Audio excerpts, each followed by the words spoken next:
This is the city of San Pedro Garza Garcia, a city full of innovation, supposed to be for luxurious, one of the top cities in terms of economic impact, economic businesses, and everything related to the luxurious world, let's say.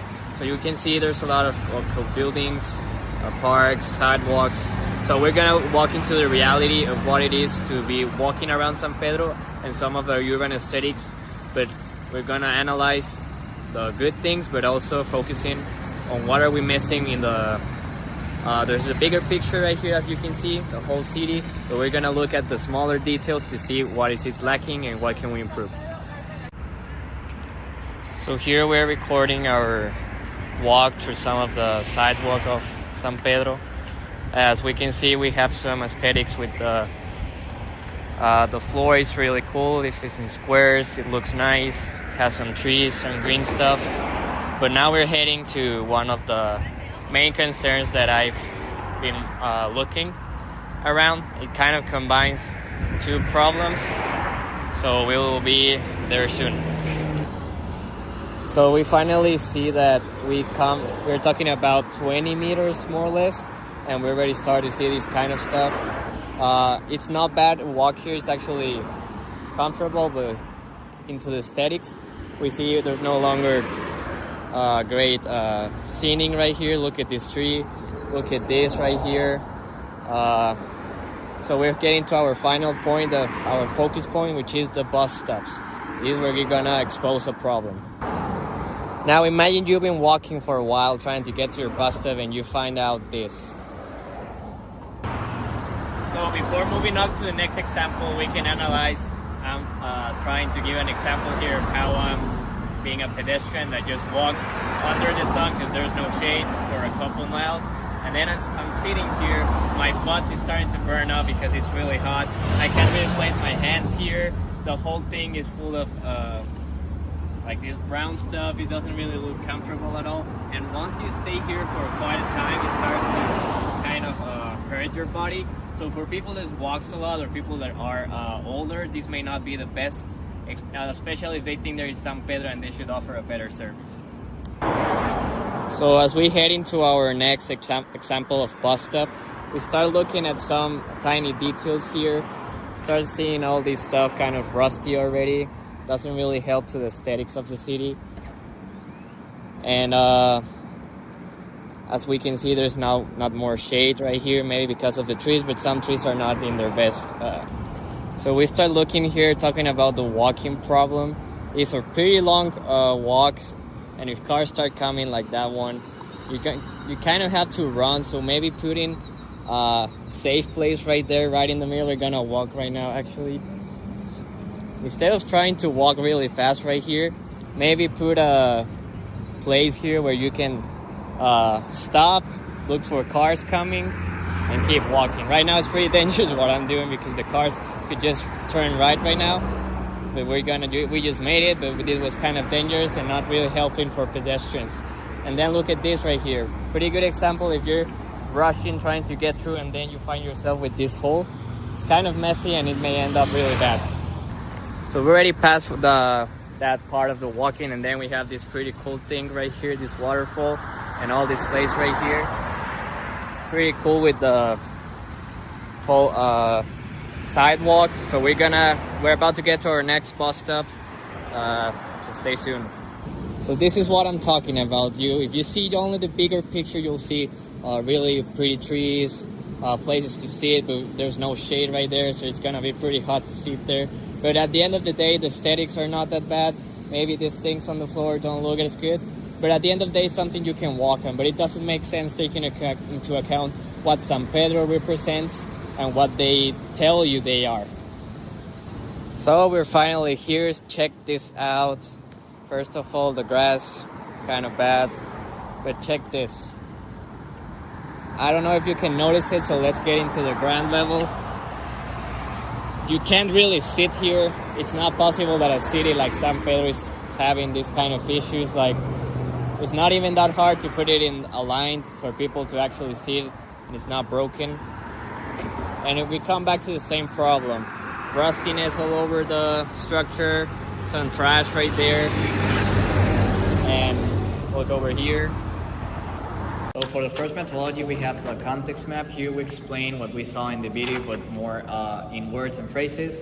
So San Pedro Garza Garcia, the Golden City, this is the part of the rich city label. Everyone has really high expectations of sidewalks, bus stops, the overall infrastructure of the city. That should be really cool because it's one of the richest cities in Latin America.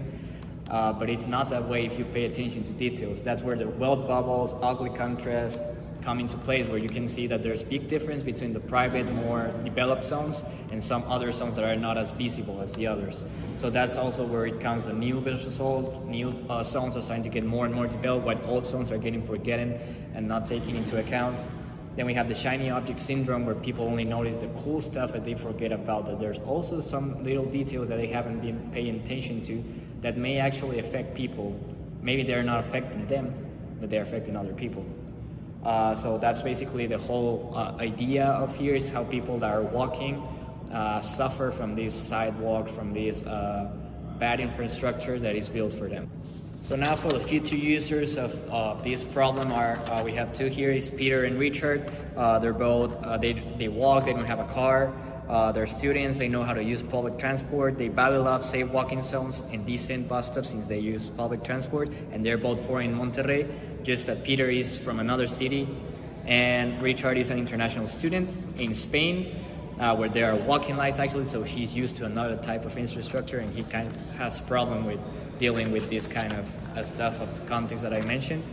We're analyzing 4 years in the future, and the similarities is still the same. They walk, they don't have a car, but they have mastered already public transport, and now they're expecting walking lights and longer crosses. And they value a lot the sun exposure because they know the consequences of being exposed a lot to the sun, and more with the high heat here and the high heat waves in Monterrey. And the difference is that Peter is willing to pay Uber, but he ends up sacrificing some money that he could use in other more important stuff. And Richard is saving money to stay in Mexico, and Peter wants to go outside Mexico. So they're trying to save some money, and this part of the context of not having good infrastructure and everything makes them have to pay for Uber and Didi. So that kind of, that's how they interest our future users. So now as we analyze our paper mock-up, here we have, will be one of the sidewalk, the street, sidewalk, street, sidewalk. So this is the bus station. We can see there's some people there. The infrastructure will provide a lot of shade, but also having some fans in the inside so they can have some ventilation. The sidewalk should be clean, without trash, everything else. Also, this should not be closed. It has some spaces so air could come in. So it doesn't feel the heat like if you're in a box and it starts heating up, because that will be just affecting more the people. So let's say this guy comes here, he's walking, he comes to the bus stop, he can wait for his stop. Or if he's trying to cross, as we saw in the video, there was a really long crossing lane and they didn't have anything to stop in between the two streets. So here we have the walking light, so if there's a car coming right here, the light will turn on and this guy can safely cross the street, and then he can stay here, maybe build a tree for some shade while he waits for the other light to come up, and then he can come up to the whole other side of the street. These will also, the trees, the bus, the really cool stuff, the walking lights, and having everything really good signalized will make the city look better in the urban design, but also will provide a better experience for the people walking, and also connecting the walking people usually who walk use public transport. So also the public transport experience, especially for buses. So that will be the mock-up. You can see it. And finally, as a final methodology for the vision, we have our vision statement that says our vision is to implement better bus stop, better crossing lanes for people, better sidewalks, and more shade throughout all of San Pedro Garza Garcia. It is almost impossible to achieve because city is currently dominated by private gated developments and an urban design that prioritizes car over daily movement. This is the main idea of the vision, how making the city feel more human than more for cars. The timing is right today due to a rising temperature in the region and growing demand for a walkable city. Presenting that this idea includes global tactical urbanism project and cool corridors on high heat areas. By working with the municipal government, local neighborhoods, and private urban developers, we will make this vision real in 8 years by standardizing a human-first infrastructure. So that's basically the solution, trying to put humans first as they walk, as they use public transport, as they try to be safe, and that's part of their rights. So that's basically it.